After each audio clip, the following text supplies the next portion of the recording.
सत श्री अकाल जी सारिਆਂ ਨੂੰ। मैं अमनदीप कौर गुरुग्राम कॉलेज तो ਤੁਹਾਡੀ ਪੰਜਾਬੀ ਦੀ ਲੈਕਚਰ स्वागत करती हाँ जी ਤੁਹਾਡਾ ਅੱਜ ਦੀ ਸਾਡੀ ऑनलाइन क्लास ਦੇ ਵਿੱਚ। ਅੱਜ ਅਸੀਂ BA ਸੈਕੰਡ ईयर ਦੀ ਪੰਜਾਬੀ ਦੀ ऑनलाइन क्लास ਜਿਹੜੀ ਆ ਲਗਾਉਣ ਜਾ ਰਹੇ ਹਾਂ। BA ਸੈਕੰਡ ਦੀ ਪਹਿਲੀ ਕਲਾਸ ਦੇ ਵਿੱਚ ਮੈਂ ਤੁਹਾਨੂੰ ਸਾਰੇ ਦਾ ਸਾਰਾ ਸਿਲੇਬਸ ਜਿਹੜਾ ਸੀਗਾ ਉਹ ਕਰਵਾਇਆ ਸੀ। ਸਿਲੇਬਸ ਕਰਾਉਣ ਤੋਂ ਬਾਅਦ ਜੀ ਅਸੀਂ ਅੱਜ ਤੁਹਾਡੀ ਸ਼ੁਰੂਆਤ ਕਰਨ ਜਾ ਰਹੇ ਹਾਂ ਪਹਿਲੀ ਬੁੱਕ ਦੀ। पहली बुक जिसका नाम जोड़ा है मध्यकाल की 94वीं पंजाबी कविता है जी। ये बुक जी हैगी ये जोड़े कवि आ उन्हों दी रचनावां उन्हों के केंद्री भाव उन्हों का सार सारा कुछ करोगे। इन्होंने कवियों के बारे में तो ये किन्ने कवि है उन्हों के बारे में उन्हों दी रचनावां के बारे में असीं जी थोड़ी मध्यकाल की 94वीं पंजाबी कविता जी बुक आ वो पढ़ांगे। तो इस बुक के साडे जिहड़े पहले कवि है जी वो हैगे आ मियाँ वजीद। मध्यकाल की 94वीं पंजाबी कविता मियाँ वजीद जिहड़े इन्हां दी लिखी हुई रचना वजीदा कौन साहिब नूं आखे ये जिहड़ी हैगी आ असीं अज करांगे जी। इहदी प्रसंग सहित व्याख्या असीं करांगे। मियाँ वजीद की इस रचना शुरू करने तो पहला मैं मियाँ वजीद बारे कुछ कहना चाहूँगी जी। जोड़े मियाँ वजीद है ये एक सूफी कवि है। इन्होंने जोड़े शलोक तो काफियाँ लिखियाँ हैं। ये भी जी रचना इन्हों की साढ़े को शलोकों के ही है। ये जात के पठान सन तो ज़्यादा जी हैगी होर इन्होंने बारे अपनी जानकारी नहीं मिलती। सिर्फ इन्ना ही है कि इन्होंने जड़ियाँ काफियाँ तो शलोक लिखे आ जिन्होंने साढ़े कोल हैगी है जी पहली वजीदा कौन साहिब नूं आखी। ठीक है जी। मैं नाल दी नाल एक पैरा पढ़ांगी तो नाल दी नाल तुहानूं उसकी प्रसंग सहित व्याख्या करांगी। तो तुसीं प्लीज़ ये जिहड़े पैरे आ आपदियां कापियां दे विच उतारदे जरूर जाओ। पहला साडा हैगा जी इकना दे घर पुत्तर पुत्रां घर पोतरे इकना दे घर धीआं धीआं घर दोहतरे इकना दे घर इको ओ भी जाए मर वजीदा कौन साहिब नूं आखे इयों नहीं इंज कर।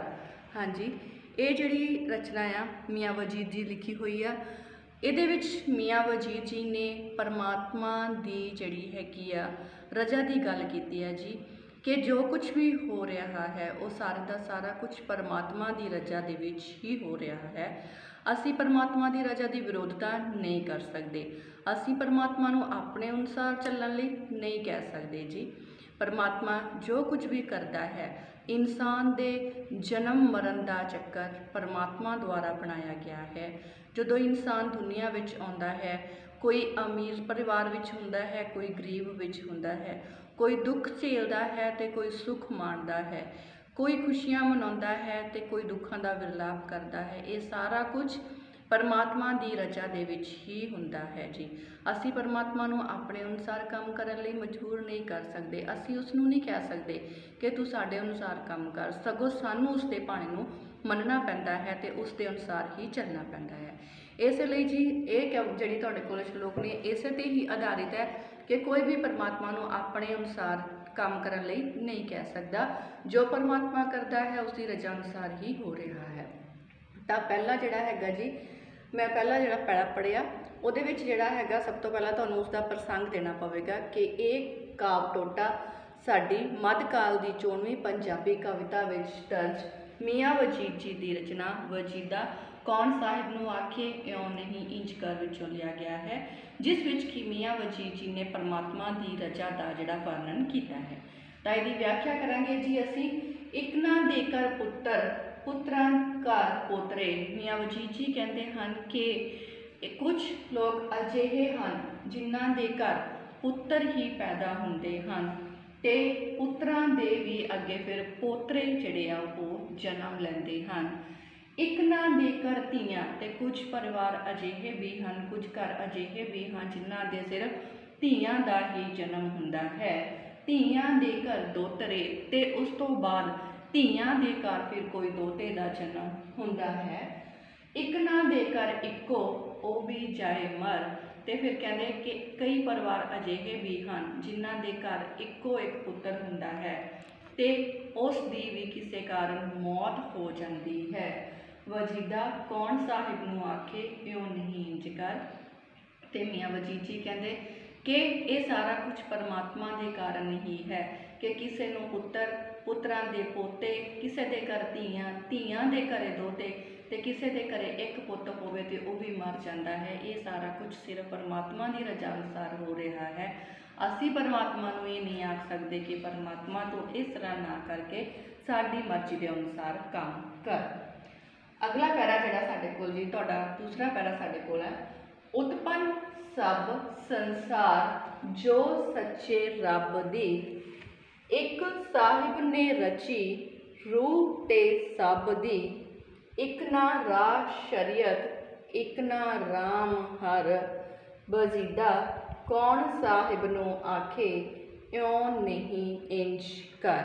ਹਾਂਜੀ, ਤਾਂ ਦੂਸਰੇ ਪੈਰੇ ਦੇ ਵਿੱਚ ਸਾਨੂੰ ਜਿਹੜਾ ਉਹ ਸਮਝਾਉਣ ਦਾ ਯਤਨ ਕਰਦੇ ਆ ਕਿ ਇਹ ਸਾਰੇ ਦਾ ਸਾਰਾ ਸੰਸਾਰ, ਇਸ ਦੀ ਉਤਪਤੀ ਪਰਮਾਤਮਾ ਦੇ ਦੁਆਰਾ ਹੀ ਕੀਤੀ ਗਈ ਹੈ। ਇਹ ਸਾਰੇ ਦਾ ਸਾਰਾ ਸੰਸਾਰ ਉਸ ਸੱਚੇ ਪਰਮਾਤਮਾ ਦਾ, ਉਸ ਸੱਚੇ ਰੱਬ ਦਾ ਹੀ ਬਣਾਇਆ ਹੋਇਆ ਹੈ ਤੇ ਉਸ ਪਰਮਾਤਮਾ ਨੇ ਹੀ, ਉਸ ਇੱਕ ਪਰਮਾਤਮਾ ਨੇ ਹੀ ਸਾਡੇ ਸਾਰਿਆਂ ਦੇ ਅੰਦਰ ਆਤਮਾ ਦਾ ਨਿਰਮਾਣ ਕੀਤਾ ਹੈ। ਇੱਕ ਜਿਹੜੀ ਸਾਡੀ ਰੂਹ ਹੈ ਉਹ ਵੀ ਉਸ ਸੱਚੇ ਰੱਬ ਦੀ ਹੀ ਦੇਣ ਹੈ। ਇੱਕ ਨਾ ਰਾਹ ਸ਼ਰੀਅਤ, ਇੱਕ ਨਾ ਰਾਮ ਹਰ, ਪਰ ਫਿਰ ਵੀ ਲੋਕਾਂ ਦਾ ਵਿਵਹਾਰ ਅਲੱਗ-ਅਲੱਗ ਹੋ ਜਾਂਦਾ ਹੈ। ਕੁਝ ਤਾਂ ਉਹਨਾਂ ਦੇ ਵਿੱਚੋਂ ਮੁਸਲਮਾਨ ਧਰਮ ਨੂੰ ਮੰਨਣ ਲੱਗ ਪੈਂਦੇ ਹਨ ਤੇ ਕਈ ਜਿਹੜੇ ਹੈਗੇ ਆ ਉਹ ਰਾਮ ਨੂੰ ਮੰਨਦੇ ਹਨ ਤੇ ਕਈ ਹਰ ਪਰਮਾਤਮਾ ਨੂੰ ਜਿਹੜਾ ਹੈਗਾ ਗਾ ਹਰੀ ਨੂੰ ਮੰਨਦੇ ਹਨ। ਇਹ ਜਿਹੜਾ ਹੈਗਾ ਸੰਸਾਰ ਦਾ ਵਰਤਾਰਾ ਹੈ, ਵਿਹਾਰ ਹੈ ਜੋ ਅਲੱਗ-ਅਲੱਗ ਲੋਕਾਂ ਦੁਆਰਾ ਚਲਾਇਆ ਜਾ ਰਿਹਾ ਹੈ। ਅਸੀਂ ਕਿਸੇ ਨੂੰ ਇਹ ਨਹੀਂ ਆਖ ਸਕਦੇ ਕਿ ਪਰਮਾਤਮਾ ਤੂੰ ਇਸ ਤਰ੍ਹਾਂ ਨਾ ਕਰਕੇ ਸਾਡੀ ਮਰਜ਼ੀ ਦੇ ਅਨੁਸਾਰ ਕੰਮ ਕਰ। ਇਹ ਸਭ ਕੁਝ ਪਰਮਾਤਮਾ ਦਾ ਹੀ ਬਣਾਇਆ ਹੋਇਆ ਹੈ। ਪਰਮਾਤਮਾ ਨੇ ਹੀ ਹਿੰਦੂ, ਮੁਸਲਮਾਨ, ਸਿੱਖਾਂ ਦਾ ਜਿਹੜਾ ਜਨਮ ਹੈ ਉਹ ਕਰਵਾਇਆ ਹੈ ਜੀ। ਅਗਲਾ ਜਿਹੜਾ ਸਾਡੇ ਕੋਲ ਪੈਰਾ ਹੈ ਉਹ ਹੈ ਸ਼ਾਹ ਸਿਕੰਦਰ ਢੂੰਡੇ ਆਬੇ ਹਯਾਤ ਨੂੰ, ਫਿਰਦਾ ਵਿੱਚ ਪਹਾੜਾਂ ਦਿਨ ਤੇ ਰਾਤ ਨੂੰ, ਪਿਤੋਸ਼ ਨਹੀਂ ਪਿਆਲਾ ਆਪਣੇ ਦਸਤ ਪਰ, ਵਜੀਦਾ ਕੌਣ ਸਾਹਿਬ ਨੂੰ ਆਖੇ ਇਉਂ ਨਹੀਂ ਇੰਜ ਕਰ। ਇਹਦੇ ਵਿੱਚ ਜਿਹੜਾ ਹੈਗਾ ਜੀ ਉਹਨਾਂ ਨੇ ਜਿਹੜਾ ਹੈਗਾ ਗਾ ਸਿਕੰਦਰ ਜਿਹੜਾ ਸੀਗਾ ਉਹਦੀ ਗੱਲ ਕੀਤੀ ਹੈਗੀ ਹੈ ਜੀ। ਜਿਹੜਾ ਸਿਕੰਦਰ ਬਾਦਸ਼ਾਹ ਆ ਉਹ ਆਪਣੇ ਆਪ ਨੂੰ ਅਮਰ ਕਰਨ ਲਈ ਅੰਮ੍ਰਿਤ ਦੀ ਜਿਹੜੀ ਖੋਜ ਆ ਉਹ ਕਰ ਰਿਹਾ ਆ। ਕਹਿੰਦੇ ਸ਼ਾਹ ਸਿਕੰਦਰ ਢੂੰਡੇ ਆਬੇ ਹਯਾਤ ਨੂੰ, ਆਬੇ ਹਯਾਤ ਜੀ ਅੰਮ੍ਰਿਤ ਨੂੰ ਕਿਹਾ ਜਾਂਦਾ ਆ। ਸ਼ਾਹ ਸਿਕੰਦਰ ਆਪਣੇ ਆਪ ਨੂੰ ਮੌਤ ਤੋਂ ਬਚਾਉਣ ਲਈ, ਆਪਣੇ ਆਪ ਨੂੰ ਅਮਰ ਕਰਨ ਲਈ ਅੰਮ੍ਰਿਤ ਦੇ ਪਿਆਲੇ ਦੀ ਖੋਜ ਕਰ ਰਿਹਾ ਸੀ, ਜਿਸ ਦੀ ਖੋਜ ਵਿੱਚ ਉਹ ਦਿਨ ਰਾਤ ਪਹਾੜਾਂ ਦੇ ਵਿੱਚ ਫਿਰਦਾ ਪਿਆ ਸੀ। ਪਿਤੋਸ਼, ਪਿਤੋਸ਼ ਮਤਲਬ ਪੀਤਾ ਨਹੀਂ, ਪਿਤੋਸ਼ ਨਹੀਂ ਪਿਆਲਾ ਆਪਣੇ ਦਸਤ ਪਰ, ਦਸਤ ਪਰ ਦਾ ਮਤਲਬ ਹੈ ਜੀ ਇੱਕ ਚੂਲੀ ਭਰ ਕੇ ਵੀ। ਕਹਿੰਦੇ ਜਦੋਂ ਉਸ ਨੂੰ ਜਿਹੜਾ ਅੰਮ੍ਰਿਤ ਦਾ ਪਿਆਲਾ ਮਿਲ ਗਿਆ ਤਾਂ ਨਾਲ ਦੀ ਨਾਲ ਉਸ ਨੂੰ ਮੌਤ ਦੀ ਅਟਲਤਾ ਦਾ ਵੀ ਪਤਾ ਚੱਲ ਗਿਆ ਕਿ ਮੌਤ ਜੋ ਹੈ ਉਹ ਅਟਲ ਹੈ, ਇਹ ਆਉਣੀ ਹੀ ਆਉਣੀ ਹੈ, ਇਸ ਨੂੰ ਕੋਈ ਵੀ ਰੋਕ ਨਹੀਂ ਸਕਦਾ ਜੀ। ਤਾਂ ਜਿਹੜਾ ਸ਼ਾਹ ਸਿਕੰਦਰ ਸੀ, ਜਦੋਂ ਉਸ ਨੂੰ ਅੰਮ੍ਰਿਤ ਦਾ ਪਿਆਲਾ ਮਿਲ ਗਿਆ ਤਾਂ ਅੰਮ੍ਰਿਤ ਦੇ ਪਿਆਲੇ ਨੂੰ ਪ੍ਰਾਪਤ ਕਰਨ ਤੋਂ ਬਾਅਦ ਵੀ ਉਹ ਉਸ ਨੂੰ ਇੱਕ ਚੂਲੀ ਭਰ ਕੇ ਵੀ ਨਹੀਂ ਪੀ ਸਕਿਆ। ਕਿਉਂ? ਕਿਉਂਕਿ ਉਸ ਨੂੰ ਮੌਤ ਦੀ ਅਟਲਤਾ ਦਾ ਪਤਾ ਲੱਗ ਚੁੱਕਾ ਸੀ। ਤੇ ਕਹਿੰਦੇ ਵਜੀਦਾ ਕੌਣ ਸਾਹਿਬ ਨੂੰ ਆਖੇ ਇੰਜ ਨਹੀਂ ਇੰਜ ਕਰ। ਤੇ ਅਸੀਂ ਪਰਮਾਤਮਾ ਨੂੰ ਕੁਝ ਨਹੀਂ ਕਹਿ ਸਕਦੇ ਕਿ ਤੂੰ ਇਸ ਤਰ੍ਹਾਂ ਨਾ ਕਰ। ਸਿਕੰਦਰ ਜਿਹੜਾ ਦਿਨ ਰਾਤ ਅੰਮ੍ਰਿਤ ਦੀ ਖੋਜ ਵਿੱਚ ਫਿਰਦਾ ਸੀ ਤੇ ਜਦੋਂ ਉਸ ਨੂੰ ਅੰਮ੍ਰਿਤ ਮਿਲਿਆ ਤਾਂ ਉਸ ਨੂੰ ਪੀਣ ਦਾ ਹੁਕਮ ਨਹੀਂ ਹੋਇਆ ਜੀ। ਤਾਂ ਇਹ ਸਭ ਕੁਝ ਪਰਮਾਤਮਾ ਦੀ ਰਜ਼ਾ ਹੀ ਹੈ। ਇਹ ਸਾਰਾ ਕੁਝ ਪਰਮਾਤਮਾ ਦੀ ਰਜ਼ਾ ਦੇ ਅਨੁਸਾਰ ਹੀ ਹੋ ਰਿਹਾ ਹੈ। ਅਗਲਾ ਪੈਰਾ ਜੀ ਸਾਡੇ ਕੋਲ ਹੈ ਰਾਵਣ ਵੱਡਾ ਹੰਕਾਰੀ ਲੰਕਾ ਜਿੱਤ ਕਰ, कोट 33 देव बंदी जित दर, दितोष खाक रिलाए 100 पल पर, वजीदा कौन साहिब नूं आखे इंज नहीं इंज कर। ਇਹਦੇ ਵਿੱਚ ਵੀ ਜਿਹੜਾ ਹੈਗਾ ਗਾ ਵਜੀਦ ਜੀ ਨੇ परमात्मा की मर्जी का ही वर्णन किया है कि जो भी चंगा ते माड़ा व्यवहार हो रहा है वो परमात्मा की मर्जी के अनुसार ही हो रहा है। इस विच उन्होंने रावण की उदाहरण सानू दी है कि रावण जो कि बहुत ही शक्तिशाली सी, 33 करोड़ देवते उसकी सेवा विच हाजिर रहंदे सन। कहंदे उस दितोष खाक रिलाए 100 पल पर, कहते उसनों अपनी शक्ति ते बहुत अहंकार सी, क्योंकि रावण बहुत शक्तिशाली सी, उसनों अपनी शक्तियां का बहुत ज़्यादा अहंकार हो चुकिया सी। ते उसके इस अहंकार नूं तोड़न लई, खत्म करन लई फिर परमात्मा ने श्री राम नूं जिहड़ा हैगा इस धरती ते भेजिया ते श्री राम के हथों ही उन्होंने फिर पर जिहड़ा सी रावण का वध जिहड़ा सी करवाया, रावण नूं जिहड़ा सी मरवा दिता सी जी। दितोष खा के रिलाए 100 पल पर, एक पल विच ही राम के द्वारा उसनों खत्म करवा दिता गया सी। ते असी परमात्मा नूं इंज नहीं आ सकते कि उस तरह ना करे ते साडी मर्जी अनुसार काम करे, ये नहीं हो सकता जी। परमात्मा जो करता है वो अपने भाणे अंदर ही करता है ते परमात्मा की रजा नूं कोई भी रोक नहीं सकता जी। उस तो अगे साडे कोल जिहड़ा पैरा आ, एता मान ना करिए डरिए कादरों, खेती भर भर गई समुंदर सागरों, आन लोड़ींदे ढेर लोड़ींदे जान मर, वजीदा कौन साहिब नूं आखे इयों नहीं इंज कर। ਇਹਦੇ ਵਿੱਚ ਜਿਹੜਾ ਹੈਗਾ ਜੀ ਫਿਰ ਸੰਸਾਰਿਕ ਜਿਹੜੀ ਹੈਗੀ ਆ ਵਿਵਹਾਰ ਦੀ ਗੱਲ ਕਰਦੇ ਹੋਏ ਕਹਿੰਦੇ ਆ ਕਿ ਸਾਨੂੰ ਜਿਹੜਾ ਹੈ ਕਿਸੇ ਵੀ ਚੀਜ਼ ਦਾ ਹੰਕਾਰ ਮਾਣ ਨਹੀਂ ਕਰਨਾ ਚਾਹੀਦਾ, ਕੋਈ ਵੀ ਮਾਣ ਸਾਨੂੰ ਕਿਸੇ ਵੀ ਚੀਜ਼ ਦਾ ਨਹੀਂ ਕਰਨਾ ਚਾਹੀਦਾ, ਸਗੋਂ ਸਾਨੂੰ ਪਰਮਾਤਮਾ ਤੋਂ ਸਦਾ ਡਰ ਕੇ ਰਹਿਣਾ ਚਾਹੀਦਾ ਹੈ। खेती भर भर गई समुंद सागरों, कहते इस संसार समुंदर दे विचों पता नहीं किन्ने क लोकां दीयां बेड़ियां भर भर के चलियां गईयां हन। भाव पता नहीं किन्ने क लोग जिहड़े इस संसार समुंदर तो चले गए हन। अन लोड़ींदे ढेर लोड़ींदे जान मर, इत्थे जिन्हां लोकां नूं लोड़ है किसी चीज़ की उन्हां नूं तां लोड़ींदी चीज़ नहीं मिलती, पर जिथे किसी चीज़ की लोड़ नहीं है उत्थे परमात्मा ढेरां दे ढेर दे रहा है। कई बार अजिहा भी हुंदा है कि जिथे किसी इंसान की लोड़ हुंदी है उत्थे वो इंसान खत्म हो जाता है, ते जिथे किसी की लोड़ नहीं हुंदी उत्थे अनेकां ही अणलोड़ींदे इंसान जिहड़े बैठे रह जाते हैं जी। तो इस तरह असी परमात्मा नूं नहीं कह सकते कि वो इस तरह ना करे, ये जो कुछ भी कर रहा है परमात्मा अपनी मर्जी के अनुसार ही कर रहा है। अगला जिहड़ा हैगा गा साडे कोल जी, कि टोश मेर मदाना बासर नाग फड़, खारा कियो समुंद रतन निकाल कर, चंद कलंक लगायो स्याही विच तर, वजीदा कौन साहिब नूं आखे इयों नहीं इंज कर। इत्थे भी जिहड़ा हैगा गा संसारिक जिहड़ा व्यवहार की गल करते हुए जिहड़ा हैगा गा वो दसदे आ कि जो कुछ भी हो रहा है परमात्मा की मर्जी नाल ही ये व्यवहार चल रहा है। कोई उसनूं ये नहीं कह सकता कि वो जिहड़ा है साडी मर्जी अनुसार काम करे। कहंदे परमात्मा ने ही राक्षसां ते देवतियां तो सुमेर पर्वत नूं मधानी बना के, बासक नाग नूं समुंदर रिड़क के उस दे विचों 9 रतन जिहड़े सी वो प्राप्त कीते सीगे जी, जिस नाल समुंदर दा पानी जिहड़ा सी वो खारा हो चुका सी। ते परमात्मा ने अपनी मर्जी दे नाल ही चंद्रमा जो कि बहुत सोहना दिखाई दिंदा सी उस विच जिहड़ा हैगा गा जी कालख मल के उसनूं दागी कर दिता सी। इस तरह कोई भी परमात्मा की विरोधता नहीं कर सकता। परमात्मा जो करना चाहता है वो करके ही रहता है जी। इस तो असी यही कह सकते हैं कि परमात्मा की जो कुछ हो रहा है परमात्मा की रजा दे नाल ही हो रहा है। हाँ जी, हुण जिहड़ा साडा अगला पैरा है उहदे विच असीं पढ़ांगे, गणिका चढ़ी विमान कमाई क्या करी, अजामल कवन पुनीत जो गया सुरगपुरी, हर चंद विकाना जाए चंडाल घर, वजीदा कौन साहिब नूं आखे इंज नहीं इंज कर।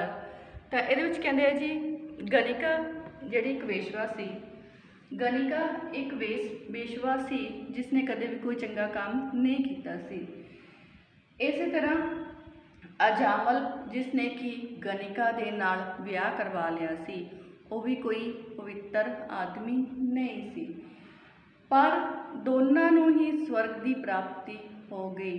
वो किस तरह कि गणिका ते अजामल के विआह कारण इन्हां दे पुत्र जिहड़ा सी पैदा होया, जिहदा नाम इन्हां ने नारायण रखिया सीगा। जदों भी अपने पुत्र नूं पुकारदे सी तां नारायण कहण दे नाल नाल ही इन्हां दे पाप जिहड़े सी वो कट हुंदे गए ते अखीर ते इन्हां नूं स्वर्ग की जिहड़ी प्राप्ति आ वो हो गई सी। इसे करके इन्हां नूं स्वर्ग की प्राप्ति हुई।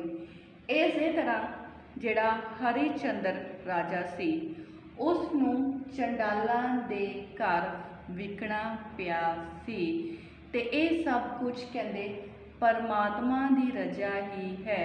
असी उसनूं नहीं आख सकते कि वो इस तरह ना करे।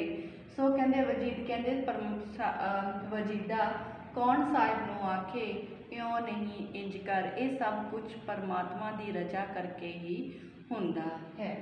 अगे हैगा जी, मूर्ख नूं असवारी हाथी घोड़ियां, पंडित पैर परांदे पाटे जोड़ियां, करते सुगड़ मजूरी मूर्ख दे जाए कर, वजीदा कौन साहिब नूं आखे इयों नहीं इंज कर।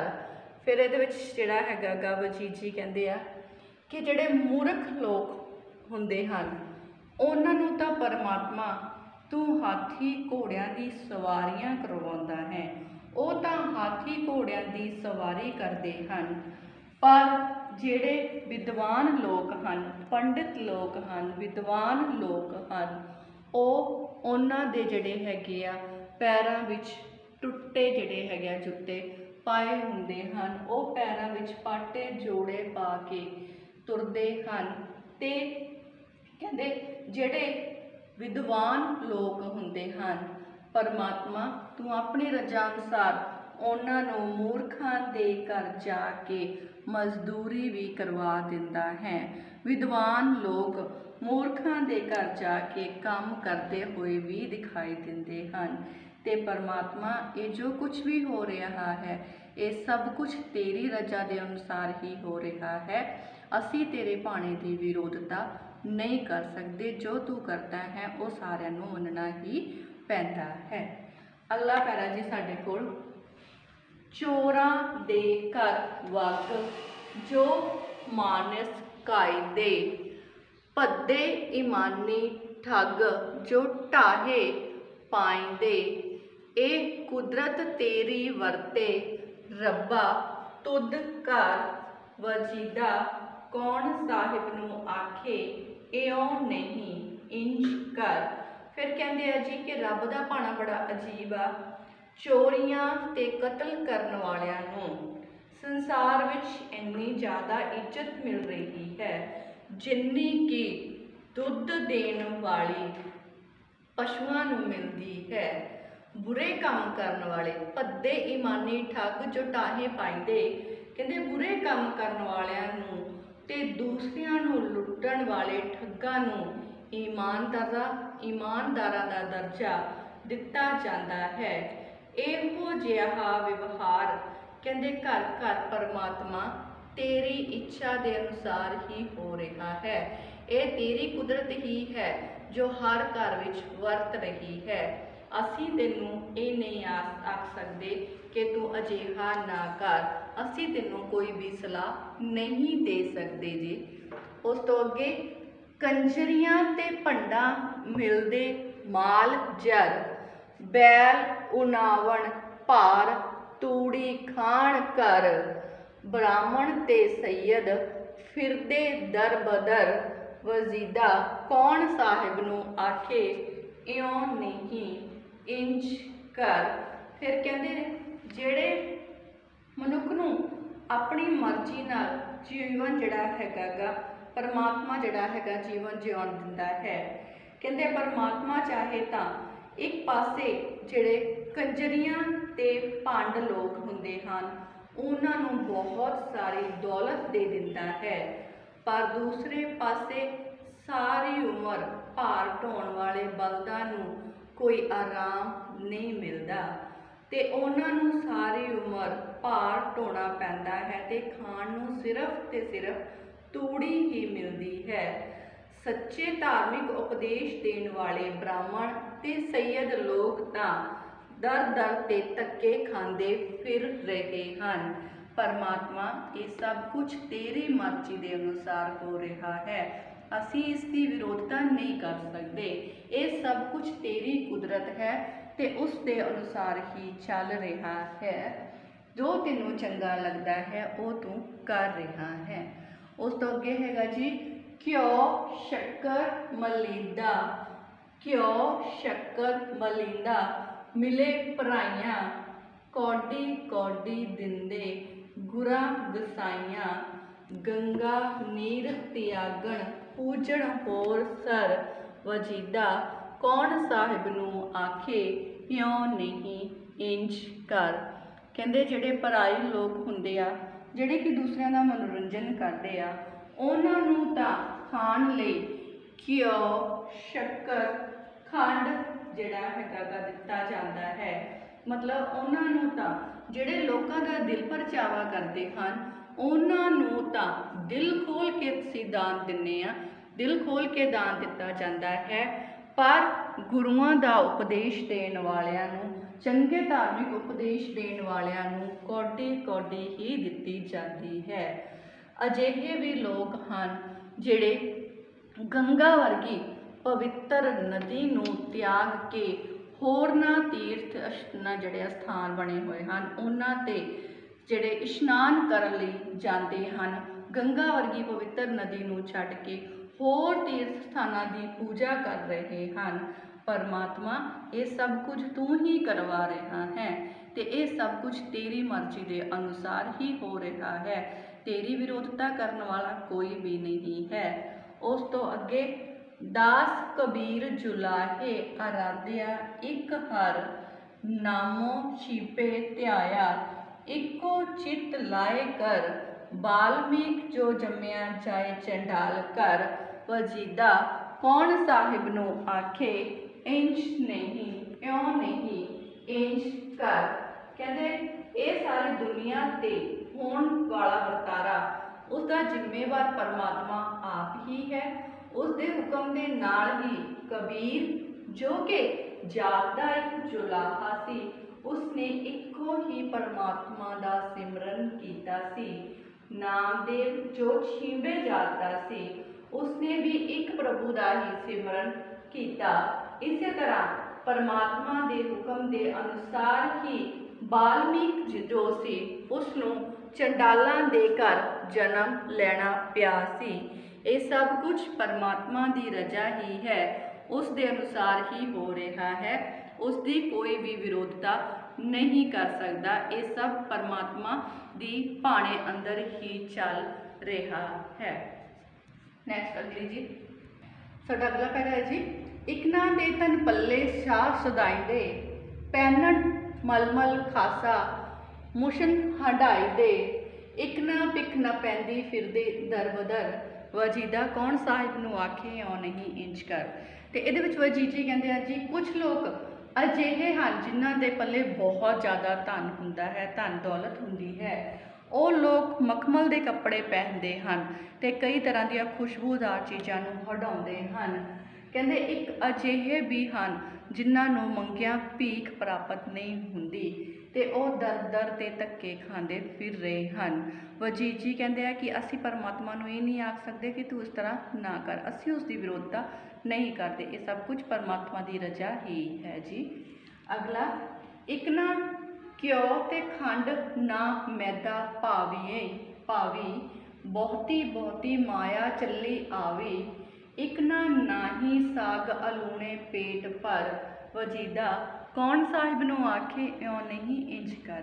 ਕਹਿੰਦੇ ਕੁਝ ਲੋਕ ਇਸ ਤਰ੍ਹਾਂ ਦੇ ਵੀ ਹਨ ਜਿਨ੍ਹਾਂ ਨੂੰ ਘਿਓ, ਖੰਡ, ਮੈਦੇ ਦੇ ਬਣੇ ਪਕਵਾਨ ਚੰਗੇ ਨਹੀਂ ਲੱਗਦੇ। ਉਹਨਾਂ ਦੇ ਕੋਲ ਬਹੁਤ ਸਾਰੀ ਮਾਇਆ ਜੋ ਕਿ ਉਹਨਾਂ ਦੇ ਘਰ ਚੱਲੀ ਆਉਂਦੀ ਹੈ, ਬਹੁਤ ਜ਼ਿਆਦਾ ਧਨ ਦੌਲਤ ਹੈ ਜੀ। ਬਹੁਤ ਜ਼ਿਆਦਾ ਮਾਇਆ ਹੋਣ ਦੇ ਕਾਰਨ ਹੀ ਇਹ ਲੋਕ ਹੋਰ ਚੀਜ਼ਾਂ ਦੇ ਸਵਾਦ ਜਿਹੜੇ ਆ ਉਹ ਭੋਗਦੇ ਹਨ। ਅਤੇ ਕੁਝ ਲੋਕ ਅਜਿਹੇ ਵੀ ਹਨ ਜਿਨ੍ਹਾਂ ਦੇ ਘਰ ਵਿੱਚ ਸਾਗ ਵਿੱਚ ਪਾਉਣ ਲਈ ਲੂਣ ਵੀ ਨਹੀਂ ਹੈ, ਉਹ ਤਾਂ ਬਿਨਾਂ ਲੂਣਾ ਸਾਗ ਵੀ ਜਿਹੜਾ ਖਾਈ ਜਾ ਰਹੇ ਹਨ। ਭਾਵ ਕਿਸੇ ਦੇ ਕੋਲ ਪੇਟ ਭਰ ਕੇ ਖਾਣ ਨੂੰ ਰੋਟੀ ਵੀ ਨਹੀਂ ਹੈ ਅਤੇ ਕਈ ਅਜਿਹੇ ਵੀ ਹੈ ਜਿਨ੍ਹਾਂ ਨੂੰ ਘਿਓ, ਖੰਡ, ਮੈਦੇ ਦੇ ਬਣੇ ਹੋਏ ਪਕਵਾਨ ਵੀ ਸਵਾਦ ਨਹੀਂ ਲੱਗਦੇ। ਇਹ ਸਭ ਕੁਝ ਪਰਮਾਤਮਾ ਦੀ ਰਜ਼ਾ ਦੇ ਅਨੁਸਾਰ ਹੀ ਹੋ ਰਿਹਾ ਹੈ। ਪਰਮਾਤਮਾ ਨੂੰ ਕੋਈ ਨਹੀਂ ਕਹਿ ਸਕਦਾ ਕਿ ਤੂੰ ਇਸ ਤਰ੍ਹਾਂ ਨਾ ਕਰ। ਅੱਗੇ ਹੈਗਾ ਜੀ, ਆਪ ਨਬੀ ਮਕਬੂਲ ਰਸੂਲ ਖੁਦਾਏ ਦਾ, ਨਬੀਆਂ ਦਾ ਸਰਦਾਰ ਰਸੂਲ ਖੁਦਾਏ ਦਾ, ਉਮਤ ਦੇ ਪੁੱਤ ਜੀਵਨ ਉਸ ਦੇ ਜਾਣ ਮਰ, ਵਜੀਦਾ ਕੌਣ ਸਾਹਿਬ ਨੂੰ ਆਖੇ ਇਉਂ ਨਹੀਂ ਇੰਝ ਕਰ। ਇਹਦੇ ਵਿੱਚ ਕਹਿੰਦੇ ਜੀ ਪੈਗੰਬਰ ਹਜ਼ਰਤ ਮੁਹੰਮਦ ਸਾਹਿਬ ਦੀ ਗੱਲ ਕਰਦੇ ਆ। ਪੈਗੰਬਰ ਹਜ਼ਰਤ ਮੁਹੰਮਦ ਸਾਹਿਬ ਪਰਮਾਤਮਾ ਦਾ ਬੜਾ ਪਿਆਰਾ ਸੀ ਜੀ। ਉਹ ਦੁਨੀਆ ਵਿੱਚ ਭੇਜੇ ਗਏ ਸਾਰੇ ਹੀ ਪੀਰਾਂ ਦਾ ਸਰਤਾਜ ਸੀ। ਪਰ ਕਹਿੰਦੇ ਉਸ ਦੇ ਧਰਮ ਨੂੰ ਮੰਨਣ ਵਾਲੇ ਜੋ ਵੀ ਲੋਕ ਹੁੰਦੇ ਸਨ ਉਹਨਾਂ ਦੇ ਤਾਂ ਪੁੱਤ ਜਿਉਂਦੇ ਰਹਿੰਦੇ ਸਨ, ਪਰ ਉਸ ਦੇ ਆਪ ਦੇ ਜਿਹੜੇ ਪੁੱਤਰ ਆ ਉਹ ਮਰ ਗਏ ਸਨ। ਤਾਂ ਇਹ ਸਭ ਕੁਝ ਪਰਮਾਤਮਾ ਦੇ ਭਾਣੇ ਅੰਦਰ ਹੀ ਵਰਤ ਰਿਹਾ ਹੈ। ਦੁਨੀਆ ਦਾ ਮਾਲਕ ਪਰਮਾਤਮਾ ਹੈ ਜਿਸ ਦੀ ਵਿਰੋਧਤਾ ਕੋਈ ਵੀ ਨਹੀਂ ਕਰ ਸਕਦਾ ਜੀ। ਅੱਗੇ, ਇੱਕ ਨਾ ਮਹਿਲ ਉਸਾਰੇ ਮੰਡਪ ਮਾੜੀਆਂ, ਇੱਕ ਬੰਨਣ ਸਿਰ ਤੇ ਭਾਰ ਉਠਾਇਣ ਖਾਰੀਆਂ, ਇੱਕ ਨਾ ਹੇਠ ਤੁਰੰਗ ਇੱਕ ਫਿਰਦੇ ਦਰਬਦਰ, ਵਜੀਦਾ ਕੌਣ ਸਾਹਿਬ ਨੂੰ ਆਖੇ ਇਉਂ ਨਹੀਂ ਇੰਝ ਕਰ। ਕਹਿੰਦੇ ਸੰਸਾਰ ਦੇ ਲੋਕਾਂ ਦਾ ਜਿਹੜਾ ਜੀਵਨ ਹੈ ਜੀ ਉਹ ਵੀ ਅਲੱਗ-ਅਲੱਗ ਤਰ੍ਹਾਂ ਦਾ ਆ। ਕੁਝ ਤਾਂ ਵੱਡੇ ਵੱਡੇ ਮਹਿਲਾਂ ਇਮਾਰਤਾਂ ਵਿੱਚ ਰਹਿੰਦੇ ਹਨ, ਅਮੀਰੀ ਠਾਠ ਭਰਿਆ ਜੀਵਨ ਬਤੀਤ ਕਰਦੇ ਹਨ, ਪਰ ਕੁਝ ਲੋਕ ਮਿਹਨਤ ਤੇ ਗਰੀਬੀ ਭਰਿਆ ਜੀਵਨ ਜਿਹੜਾ ਆ ਉਹ ਜਿਹੜਾ ਬਤੀਤ ਕਰਦੇ ਹਨ ਅਤੇ ਆਪਣੇ ਸਿਰ ਦੇ ਉੱਤੇ ਟੋਕਰੀਆਂ ਚੱਕ ਚੱਕ ਕੇ ਭਾਰ ਢੋਂਦੇ ਹਨ। ਕੁਝ ਅਜਿਹੇ ਲੋਕ ਹਨ ਜਿਹੜੇ ਤਾਂ ਘੋੜਿਆਂ ਦੀ ਸਵਾਰੀ ਕਰਦੇ ਹਨ ਅਤੇ ਕੁਝ ਅਜਿਹੇ ਹਨ ਜਿਹੜੇ ਗਲੀਆਂ ਵਿੱਚ ਦਰ ਬਦਰ ਦੀਆਂ ਠੋਕਰਾਂ ਖਾਣ ਲਈ ਵੀ ਮਜਬੂਰ ਹਨ। ਇਹ ਸਭ ਕੁਝ ਪਰਮਾਤਮਾ ਦੀ ਰਜ਼ਾ ਹੈ, ਉਸ ਦੇ ਵਿਹਾਰ ਵਿੱਚ ਹੀ, ਉਸ ਦੇ ਵਰਤਾਰੇ ਵਿੱਚ ਹੀ ਸਭ ਕੁਝ ਹੋ ਰਿਹਾ ਹੈ। ਅਗਲਾ ਜੀ, ਕਾਬਲ ਬਹੁਤਾ ਮੇਵਾ ਮੁਗਲਾ ਖਾਵਣਾ, ਸੋਨਾ ਤੇ ਚੁਤਾਰਾ ਅੰਗ ਹੰਢਾਵਣਾ, ਬ੍ਰਿੰਦਾਵਨ ਵਿੱਚ ਪੇਂਜੂ ਜਿੱਥੇ ਆਪ ਹਰ, ਵਜੀਦਾ ਕੌਣ ਸਾਹਿਬ ਨੂੰ ਆਖੇ ਇਉਂ ਨਹੀਂ ਇੰਝ ਕਰ। ਕਹਿੰਦੇ ਇੱਕ ਪਾਸੇ ਤਾਂ ਬ੍ਰਿੰਦਾਵਨ ਜੋ ਕਿ ਭਗਵਾਨ ਕ੍ਰਿਸ਼ਨ ਜੀ ਦਾ ਜਨਮ ਨਿਵਾਸ ਸਥਾਨ ਹੈ ਜੀ, ਉੱਥੇ ਤਾਂ ਕਰੀਰ ਦੇ ਫੁੱਲ ਉੱਗਦੇ ਹਨ, ਪਰ ਕਾਬਲ ਜਿੱਥੇ ਮੁਗਲ ਰਹੇ ਸਨ ਉੱਥੇ ਮੇਵੇ ਪੈਦਾ ਹੁੰਦੇ ਹਨ। ਉੱਥੋਂ ਦੇ ਲੋਕ ਮੇਵੇ ਖਾਂਦੇ, ਗਹਿਣੇ ਪਾਉਂਦੇ, ਜਰੀ ਨਾਲ ਬਣੇ ਹੋਏ ਕੱਪੜੇ ਪਾਉਂਦੇ ਹਨ, ਬਹੁਤ ਹੀ ਸੁੱਖਾ ਭਰਿਆ ਜਿਹੜਾ ਜੀਵਨ ਆ ਉਹ ਬਤੀਤ ਕਰ ਰਹੇ ਹਨ। ਅਤੇ ਦੂਜੇ ਪਾਸੇ ਜਿੱਥੇ ਭਗਵਾਨ ਸ਼੍ਰੀ ਕ੍ਰਿਸ਼ਨ ਆਪ ਆਏ ਸਨ ਉੱਥੇ ਸਿਰਫ ਕਰੀਰ ਦੇ ਦਰਖਤ ਹੀ ਹੋ ਰਹੇ ਹਨ। ਤੇ ਕਹਿੰਦੇ ਇਹ ਸਭ ਕੁਝ ਪਰਮਾਤਮਾ ਦੀ ਰਜ਼ਾ ਹੀ ਹੈ, ਉਸ ਦੇ ਭਾਣੇ ਵਿੱਚ ਹੀ ਹੋ ਰਿਹਾ ਹੈ, ਉਸ ਦੇ ਭਾਣੇ ਦੀ ਵਿਰੋਧਤਾ ਕੋਈ ਨਹੀਂ ਕਰ ਸਕਦਾ। ਅੱਗੇ ਘਿਓ ਤੇ ਸ਼ੱਕਰ ਮੈਦਾ ਮਿਲਦਾ ਕੁੱਤਿਆਂ, ਜਿਨ੍ਹਾਂ ਦਾ ਪੀਂਦੇ ਦੁੱਧ ਸੋ ਮਰਦੇ ਭੁੱਖਿਆਂ, ਬੀਜਣ ਗਾਹਣ ਵਾਹਣ ਖਸਕਣ ਬਨ ਘਰ ਵਜੀਦਾ, ਕੌਣ ਸਾਹਿਬ ਨੂੰ ਆਖੇ ਕਿਉਂ ਨਹੀਂ ਇੰਜ ਕਰ। ਫਿਰ ਕਹਿੰਦੇ ਜਿਹੜੇ ਲੋਕ ਦੁਨੀਆ ਵਿੱਚ ਕੁੱਤਿਆਂ ਨੂੰ ਤਾਂ ਘਿਓ ਖੰਡ ਜਿਹੜੀ ਸ਼ੱਕਰ ਦੀਆਂ ਚੂਰੀਆਂ ਖਾਣ ਨੂੰ ਮਿਲਦੀਆਂ ਹਨ, ਪਰ ਗਾਵਾਂ ਜੋ ਸਾਨੂੰ ਦੁੱਧ ਦਿੰਦੀਆਂ ਹਨ ਉਹਨਾਂ ਨੂੰ ਸੁੱਕਾ ਘਾਹ ਵੀ ਨਹੀਂ ਮਿਲਦਾ, ਤੇ ਬਲਦਾਂ ਨੂੰ ਰੱਸਿਆਂ ਨਾਲ ਬੰਨ੍ਹ ਕੇ ਖੇਤਾਂ ਵਿੱਚ ਜੋੜਿਆ ਜਾਂਦਾ ਹੈ, ਉਹਨਾਂ ਨੂੰ ਬਹੁਤ ਹੀ ਕਸ਼ਟ ਸਹਿਣੇ ਪੈਂਦੇ ਹਨ। ਇਹ ਸਭ ਕੁਝ ਜੋ ਵੀ ਹੋ ਰਿਹਾ ਹੈ ਪਰਮਾਤਮਾ ਦੀ ਰਜ਼ਾ ਦੇ ਵਿੱਚ ਹੀ ਹੋ ਰਿਹਾ ਹੈ। ਇਹ ਸਾਰਾ ਵਰਤਾਰਾ, ਇਹ ਸਾਰਾ ਵਿਵਹਾਰ ਪਰਮਾਤਮਾ ਆਪ ਕਰ ਰਿਹਾ ਹੈ। ਜੋ ਕੁਝ ਹੋ ਰਿਹਾ ਹੈ ਉਸ ਦੀ ਰਜ਼ਾ ਵਿੱਚ ਹੈ ਜੀ। ਅਸੀਂ ਉਸ ਨੂੰ ਇਹ ਨਹੀਂ ਕਹਿ ਸਕਦੇ ਕਿ ਉਹ ਇਸ ਤਰ੍ਹਾਂ ਨਾ ਕਰੇ। ਸੋ ਇਹ ਸੀ ਤੁਹਾਡੀ ਜਿਹੜੀ ਅੱਜ ਦੀ ਕਵਿਤਾ, ਅੱਜ ਦੀ ਜਿਹੜੀ ਆਪਣੀ ਮੀਆਂ ਵਜੀਦ ਜੀ ਦਾ ਲਿਖੇ ਹੋਏ ਸੀਗੇ, ਜਿਨੇ ਕਿ ਸੀਗੀ ਵਜੀਦਾ ਕੌਣ ਸਾਹਿਬ ਨੂੰ ਆਖੇ ਇਉਂ ਨਹੀਂ ਇੰਜ ਕਰ। ਮੱਧਕਾਲ ਦੀ 24ਵੀਂ ਪੰਜਾਬੀ ਕਵਿਤਾ ਜਿਹੜੀ ਬੁੱਕ ਆ ਉਹਦੇ ਵਿੱਚੋਂ ਲਈ ਗਈ। ਪਹਿਲੇ ਕਵੀ ਜਿਨ੍ਹਾਂ ਦੀ ਪਹਿਲੀ ਕਵਿਤਾ ਜਿਹੜੀ ਕਿ ਅੱਜ ਅਸੀਂ ਇੱਥੇ ਕੀਤੀ। ਸੋ ਮੈਂ ਚਾਹਾਂਗੀ ਕਿ ਤੁਸੀਂ ਇਸ ਨੂੰ ਆਪਣੀ ਕਾਪੀ 'ਤੇ ਵੀ ਨੋਟ ਕਰਿਓ ਤੇ ਇਸ ਦਾ ਕੇਂਦਰੀ ਭਾਵ ਤੁਸੀਂ ਆਪ ਖੁਦ ਬਣਾਉਣ ਦੀ ਕੋਸ਼ਿਸ਼ ਕਰਿਓ ਕਿ ਜੋ ਕੁਝ ਵੀ ਹੋ ਰਿਹਾ ਹੈ ਪਰਮਾਤਮਾ ਦੀ ਰਜ਼ਾ ਅਨੁਸਾਰ ਹੀ ਹੋ ਰਿਹਾ ਹੈ, ਉਸ ਦੀ ਵਿਰੋਧਤਾ ਕੋਈ ਵੀ ਨਹੀਂ ਕਰ ਸਕਦਾ ਜੀ, ਤੇ ਉਸ ਦੇ ਭਾਣੇ ਨੂੰ ਹਰ ਇੱਕ ਨੂੰ ਮੰਨਣਾ ਹੀ ਪੈਂਦਾ ਹੈ। ਤੁਸੀਂ ਇਸ ਦਾ ਕੇਂਦਰੀ ਭਾਵ ਵੀ ਨੋਟ ਕਰਿਓ। ਤੇ ਹੁਣ ਅਸੀਂ ਜਿਹੜੀ ਹੈਗੀ ਆ ਤੁਹਾਡੀ ਦੂਸਰੀ ਕਵਿਤਾ ਕੱਲ੍ਹ ਲੈ ਕੇ ਹਾਜ਼ਰ ਹੋਵਾਂਗੇ ਜੀ। ਤਦ ਤੱਕ ਤੁਸੀਂ ਆਪਦਾ ਘਰਾਂ ਵਿੱਚ ਰਹੋ, ਸੁਰੱਖਿਅਤ ਰਹੋ, ਸਵਸਥ ਰਹੋ ਤੇ ਪੜ੍ਹਦੇ ਰਹੋ। ਥੈਂਕ ਯੂ, ਧੰਨਵਾਦ ਜੀ।